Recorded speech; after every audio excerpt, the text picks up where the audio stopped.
સૌરાષ્ટ્રની અંદર મિત્રો સૌથી સફળમાં સફળ સંગઠન, સફળમાં સફળ કાર્ય કોઈ સમાજના આગેવાનો દ્વારા કરવામાં આવ્યું હોય તો એ ખોડલધામ હતું.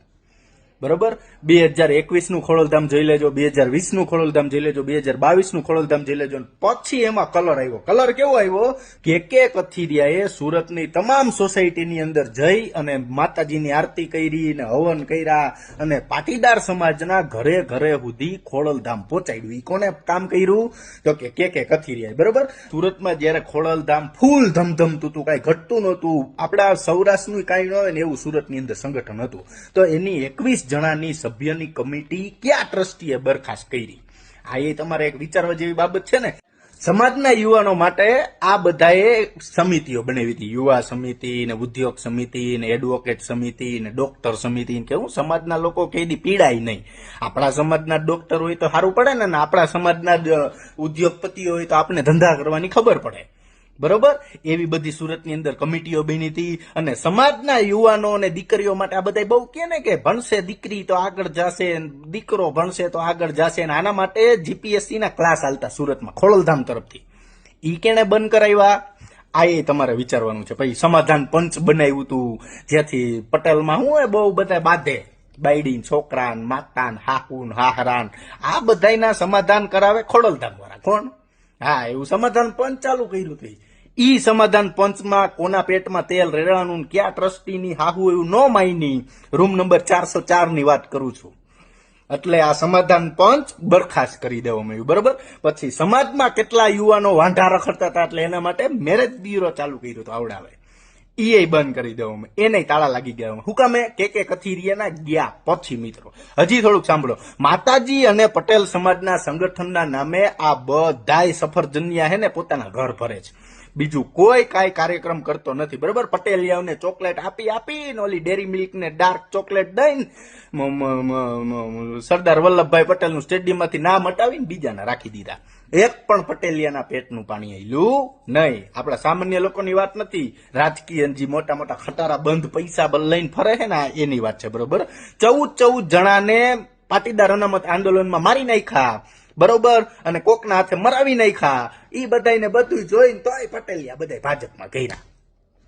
મને ઈ આંદોલન થી કઈ લાગતું ઓળખતું જ નથી મિત્રો, કારણ કે ત્યારે તો હું નાનો હતો અને હું ઈ આંદોલનમાં હતો નહીં. બરોબર, એટલે આ 14 જણાનો આરોપ છે ને એ બધે તમારા ઉપર લાગે, અમારા ઉપર નહીં. બરોબર, એટલે ઈ તમે સમાજની સીડી કરીને તમે ઉપર ચડ્યા, ઈ તમારે યાદ રાખવું જોઈએ. હવે આવી જાય પાછા આપણે કથિરિયા ઉપર. કથિરિયા આવડી મોટી ગેમ કરી ખોડલધામ ટ્રસ્ટે. નરેશ પટેલને સરદાર ધામ વાળા આમંત્રણ કેમ નથી દેતા? નરેશ પટેલ નવરાત્રી કરે છે, આપણે બીજી આતે હું નામ નથી બોલતો, ન્યા કેમ નથી જાતા? સરદાર ધામ વાળા ખોડલધામ હુકમ નથી આવતા, ખોડલધામ વાળા સરદાર ધામ હુકમ નથી જાતા. હા, કોકની દીકરીઓના લગ્ન હોય ને ન્યા જવાનું થાય, બાકી સરદાર ધામમાં જવાનું થાય નહીં. નીકળે ને રથ લઈને પૈસા ઉઘરાવા, પૈસા દિયો મંદિર બનાવવા, કેન્સર હોસ્પિટલ બનાવીને બાપના સમજો કોઈ દી એમાં કોઈ હરખાય સારવાર લઈને કે મફતમાં કોઈ કમ્પ્લીટ કરીને ગયું હોય તો. સમાજ બનાવ્યો સોમનાથ, કતરું ભાડું હોય ખબર તમને? 1819 રૂપિયા. સમાજ બનાવ્યો દ્વારકા, કતરું ભાડું હોય ખબર હે તમને? એટલે એટલું તો 3 સ્ટાર 4 સ્ટાર હોટલમાં આપે.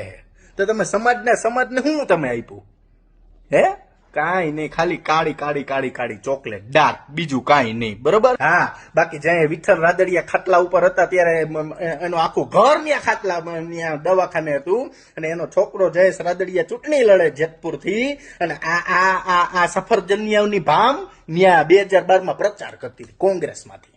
તો આ તમે સમાજની વિરુદ્ધ નતા ગયા હે? આ તમારે જનતાને આદેશ આપવો જોઈએ. તી પછી હું તમને આ નીચે તમે ફોટો જોવો, પાટીદાર સમાજના નામે સ્વાર્થ સાધનારાઓ સાવધાન.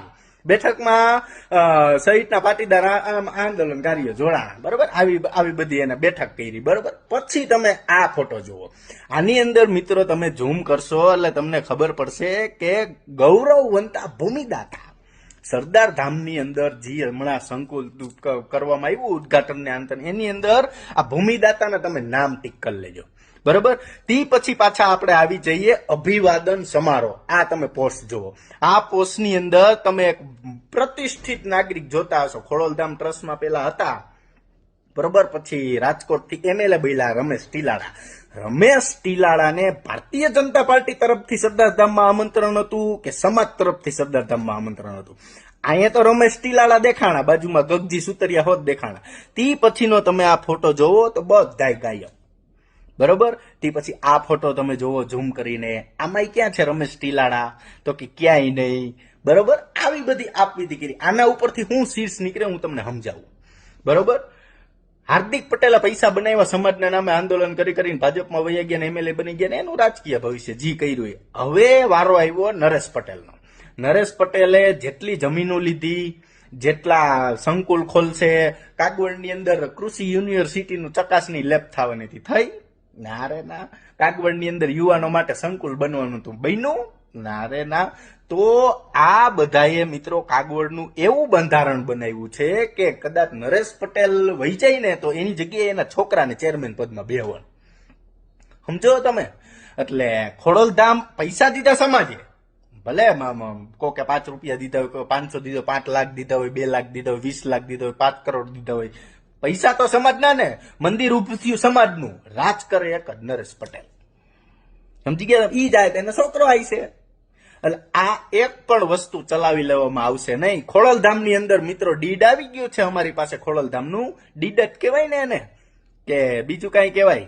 આ તમારું બંધારણ ખોડલધામની અંદર કેટલા કેટલા ટ્રસ્ટીઓ છે ને શું છે ને. ખોડલધામ ટ્રસ્ટમાં તો એવું નક્કી થયું કોઈ પણ રાજકીય આગેવાનો એ ચાલુ હોય એને ખોડલધામ ટ્રસ્ટમાં ટ્રસ્ટી પદે રાખવામાં આવશે નહીં. કતરા તમારા ટ્રસ્ટી છે ભાજપ વાળા, તો તમે કેમ ન દીધું? એટલે ખોડલધામને પોતાના બાપની પેઢી સમજનારા અને આવતી પેઢી ખોડલધામના રૂપિયાથી સુખી કરનારા પટેલ સમાજના કીડાઓ ચેતજો. આ તમારી છેલ્લી વાર છે. બરાબર? 27ની ચૂંટણી ગઈ ને એટલે કા તમે ખોડલધામને તાળું મારી દેજો અને કા તમે બધા નકરી જાજો. નક્કર જોયા જેવી થશે. બરોબર? આની પેલા તમે મને 2 મોઢામાં આંગરા નાખીને બોલાવ્યો હતો ને, આપણે ઓલું એલઈડી માં આન તેન ખોડલધામ ભંડારો કરવાનો હતો, તમે બધા પાર્ટીઓ કરતા હતા, એ મારા વિડીયો મૂકવાના હતા. મેં હું કામ નથી મૂક્યા? સમાજની આબરૂના હિસાબે. ગામ ભલે એમ કે બન્યા પૈસા લઈ લીધા ને ઓલું લઈ લીધું, બાકી એ તો તમે અમે 2 જ જાણી કોને શું થયું. બરોબર? એટલે આ નોબત ન આવે. ભાજપની ગુલામી કરવી હોય તો ખુલ્લીને કરો, ચેરમેન પદ ખાલી કરો ને બીજાને બેસાડવા દો. અને તમારી બાજુનો હજી એક ટ્રસ્ટી મને બહુ મગજમાં છે, જાડો મારે નામ નથી બોલવું, એની તો હું 7 પેઢી અપડાવવાનો છું અને તમારી 2 પેઢી ઈ અપડાવી દેશે. આ યાદ રાખજો તમે નરેશભાઈ. હા, તમે તમે એમ કહો ને કે આમ છે ને આ ના, તમે બધા એને ફૂલ ઝેરી લાવો. ફૂલ. તમારી વેક્સિન ગોતું 1 વર્ષથી વેક્સિન નથી મળતી. હવે મળી તમારી વેક્સિન. હવે તમે બધા ક્યાં જવાના? બહુ કઈ કરશો એટલે તમે સરકારમાં કઈ કેસ કરાવશો અમારી ઉપર 4-5 ને અમને અંદરમાં ખાવી દેશો. બીજું તમે શું કરી શકો? પણ સમાજની સામે તમે બધા ખુલ્લા પડી ગયા કે અમે આવા કાર્યક્રમો કરતા અને આવા કાર્યક્રમો કરી છે. ખાવની તમે ખોડિયારમાં હમ તમારી માનું ધાવણ ધાવ્યો હોય તો એકવાર નીકળી જાવ ઝંડો લઈને કે સરદાર વલ્લભભાઈ પટેલનું નામ સ્ટેડિયમમાં કેમ હટાવ્યું પાછું કરો. ન્યા સરદાર વલ્લભભાઈ પટેલનું પાછું નામ તમે લઈ આવો એટલે આપણે છે ને આ જીવન તમારા અને તમારા પરિવારને બેયને ચેરમેન પદે રાખવા. બાકી આ બધી ગુલામી સમાજને દેખાય છે, સમાજ જોવે જ છે. સમાજ હુકામ કઈ નથી બોલતો? તમારી પાસે સામ દામ દંડ ભેદ બધું છે, સમજી ગયા? અને તમારી પાસે ખોવા બધું છે, અમારી પાસે કાંઈ નથી. સમાજ પાસે ખોવા બધું, અમારી પાસે કાંઈ નથી. એટલે જ્યાં સુધી આ સ્ટેડિયમનું નામ નહીં બદલે અને અમે નવરત્ન એવોર્ડ આપશું, સરદાર રત્ન એવોર્ડ અમારે આપવાનો જ છે 27માં. તમે હું ઉપાધિ કરો? ખોડલધામના પટ્ટાંગણની અંદર જ એવોર્ડ દેવાય. ક્યાં? ખોડલધામના પટ્ટાંગણની અંદર જ. તમે જેમ જેનીબેન ઠુમરને સાઇડલાઇન કર્યા ને એમ ચેરમેન પદેથી સમાજના યુવાનો તમને સાઇડલાઇન કરશે. શાંતિ રાખો. KDVS બનાવ્યું હતું ને એની જેમ, સમજી ગયા? એટલે જે પણ સમાજના લોકો આવડા લોકો હમણાં રથોડ લઈને નીકળે ખોડિયારમાંના નામે, એક કાવડિયું દેતા નહીં આ કોઈને. તમારે વિકસાવવું હતું તો રોહિશાળા વિકસાવવું હતું, ગળધરા વિકસાવવું હતું, માટેલ વિકસાવવું હતું. આ તમે ખોડિયારમાંનો નવો પટ કર્યો ન્યા. ખોડિયારમાં કે નરેશ કે ખોડિયારમાં મને સપનામાં આવ્યા હતા અને ખોડિયારમાં એમ કીધું કે બેટા કાગવડ મંદિર બનાવ્યું. આ ગુજરાતમાં એક કઈ ભુવન સપનામ ખોડિયારમાં આવ્યો, આના એક નાચ ખોડિયારમાં આવ્યા સપનામ. બોલો, વિચાર કરો તમે. ખોડિયારમાં ના ડુપ્લિકેટ પગલા બનાવ્યા હતા આવડે. ખબર તમને કે નથી ખબર? આ પગલાની છાપું પાડી હતી ને સંપત્તિ ફોટા પાડીને મીડિયમ વાયરલ કર્યા અને આવડા બધાએ મીડિયામાં એવું કીધું કે જો કાગવડની પ્રાણ પ્રતિષ્ઠા વખતે ખોડિયારમાં સાક્ષાત આવ્યા. આવા બધાને અંધશ્રદ્ધામાં ભેળવા કેમ ગયેલો વિજ્ઞાન જાથા વાળો જાનિયા ખબર પડે. ન્યા કોઈને જાવું નથી, ન્યા કોઈને બોલવું નથી, સાચું બોલો એટલે કડવું લાગે. સમજી ગયા ને? અત્યારે ખોડલધામ મિત્ર માઇનસમાં લે. કેમાં માઇનસમાં? તો આટલે તો રેકડો લઈને ફંડ ઉકરાવવા નકરી પડ્યા. બાકી એને બીજું કઈ નથી. આને પૈસા ઘટે એટલે આ નવું શિલા ઉદઘાટન કરશે. આ તમારે યાદ રાખવાનું. એટલે છેલ્લી ચેતવણી છે મિત્રો, 2027માં કોઈ સાથ આપે કે ન આપે, આપણે ખોડલધામને કા આમ અને કા આમ. જય સરદાર.